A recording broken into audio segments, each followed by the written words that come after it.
지난 10일 북한은 동해상으로 단거리 탄도미사일로 추정되는 발사체 2발을 또 발사했습니다. 그리고 북한 외무성 미국 담당의 명의로 한미연합 지휘소 훈련에 대한 강도 높은 비판도 내놓았습니다. 북미 대화가 추진되고 있고 추진되어야 하는 상황에서 북한의 이러한 도발은 유감스럽습니다. 그런데 트럼프 대통령은 같은 10일 김정은 위원장으로부터 매우 아름다운 내용의 친서를 받았다고 밝히면서 한미연합 지휘소 훈련에 대해서 북한이 불편해하고 있다고 밝히기도 하였습니다. 언뜻 보면 모순되는 이 상황을 어떻게 보아야 할까요? 저는 남북 간 그리고 북미 간 긴장이 존재하지만 대화의 가능성과 동력이 상당히 있는 상황이라고 보는 것이 맞다고 생각합니다. 그런데 황교안 대표는 이 상황에 대한 해법으로 문재인 대통령님의 대국민 사과와 9.19 남북 군사 합의 폐기 선언, 외교 안보 라인의 전면 교체 등을 내놓았습니다. 이것은 대화의 가능성과 동력이 있는 상황에서 남북 간 그리고 북미 간 대화를 촉구하는 것이 아니라 오히려 대화의 가능성을 아예 없애고 긴장과 적대만 있었던 과거로 돌아가자고 하는 것이나 마찬가지입니다. 과연 이것이 우리 국민의 안전에 유익할까요?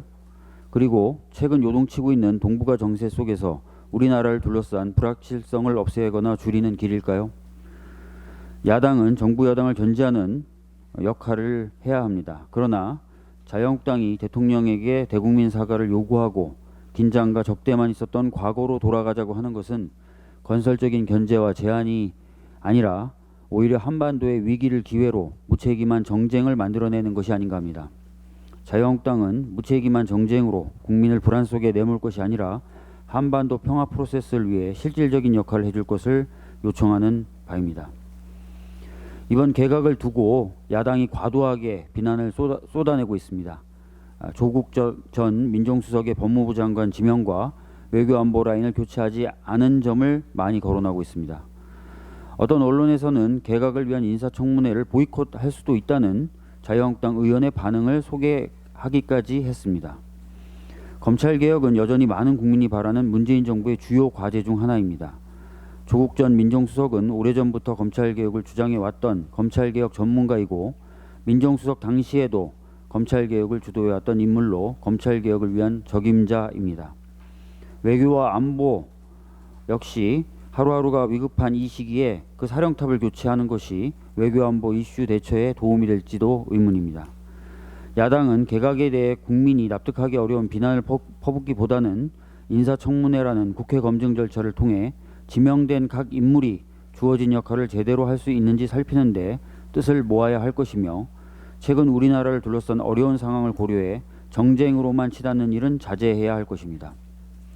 민경욱 대변인은 이번 개각을 두고 국민들이 총선에서 심판할 것이라고 경고하셨는데 만일 이번 개각을 위한 인사청문회 등 절차에서 자유한국당이 그저 정치적 공세만 한다면 민경욱 대변인의 위와 같은 말은 오히려 자유한국당에 고스란히 돌아가게 될 것입니다. 어제 한국노동연구원이 발표한 청년층 고용노동 실태조사에 따르면 청년 중 56%가 스스로를 불행하다고 답변했다고 합니다. 특히 20대 청년의 행복감이 더 낮았다는 것을 보면서 매우 안타까웠습니다. 또한 청년 중 33%는 스스로를 능동적이라고 한 반면에 44%는 스스로를 수동적이라고 응답해서 능동적이라고 응답한 비율보다 훨씬 높게 그 수치가 나왔습니다. 우리 사회에서 2030 청년들이 더 행복하게 살 수 있도록 능동적으로 삶을 설계하고 미래를 선택할 수 있도록 청년들의 목소리를 반영하는 시스템이 마련되어 있지 않은 것 같아 죄송하고도 안타깝습니다. 우리 당에서는 청년의 목소리를 좀 더 반영하기 위해 2030 청년 컨퍼런스를 준비 중입니다. 지난주에 청년 정책 기획자를 모집했는데 많은 분들이 신청해 주셨습니다. 각계각층 다양한 분야의 청년들을 모시고 청년들이 행복할 수 있는 정책을 청년들이 스스로 설계할 수 있도록 더불어민주당이 청년 정책 플랫폼의 역할을 해내겠습니다. 이 과정에 보다 많은 관심 부탁드립니다. 이상입니다.